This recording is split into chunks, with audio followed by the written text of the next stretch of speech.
حضرت ابو ہریرہ رضی اللہ تعالیٰ عنہ بیان کرتے ہیں، رسول اللہ صلی اللہ علیہ وسلم نے فرمایا، اللہ نے حضرت آدم علیہ السلام کو اس کی صورت پر تخلیق فرمایا۔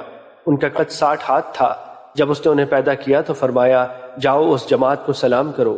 اس جماعت میں چند فرشتے بیٹھے ہوئے تھے، وہ آپ کو جو جواب دیں وہ غور سے سنیں، چنانچہ وہی جواب تمہارا اور تمہاری اولاد کا ہوگا۔ وہ گئے اور انہوں نے ان سے کہا، السلام علیکم۔ انہوں نے کہا، السلام علیکم ورحمۃ اللہ۔ انہوں نے انہیں لفظ رحمت اللہ کا زائد جواب دیا۔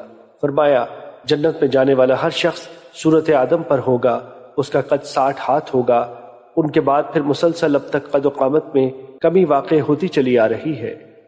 مشکات المصابیح حدیث نمبر 4628۔ حضرت عبداللہ بن عمرو رضی اللہ تعالیٰ عنہ سے روایت ہے کہ ایک آدمی نے رسول اللہ صلی اللہ علیہ وسلم سے دریافت کیا، کون سا آداب اسلام بہتر ہے؟ فرمایا، یہ کہ تم کھانا کھلاؤ اور تم جسے جانتے ہو اسے بھی، اور جسے نہیں جانتے اسے بھی سلام کرو۔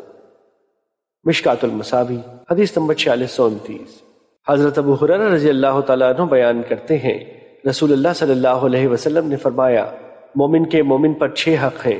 جب وہ بیمار ہو جائے تو اس کی عیادت کرے، جب وہ فوت ہو جائے تو اس کے جنازے میں شریک ہو، جب وہ دعوت دے تو اسے قبول کرے، جب وہ اس سے ملاقات کرے تو اسے سلام کرے، جب اسے چھینک آئے اور الحمدللہ کہے تو وہ اسے یرحمک اللہ کہہ کر جواب دے، اور اس کی موجودگی اور غیر موجودگی میں اس سے خیر خواہی کرے۔ مشکات المصابیح حدیث نمبر 4630۔ حضرت ابو ہریرہ رضی اللہ تعالیٰ عنہ بیان کرتے ہیں، رسول اللہ صلی اللہ علیہ وسلم نے فرمایا، تم اس وقت تک جنت میں داخل نہیں ہو سکتے جب تک تم مومن نہیں بن جاتے، تم اس وقت تک مومن نہیں بن سکتے جب تک تم باہم محبت نہیں کرتے۔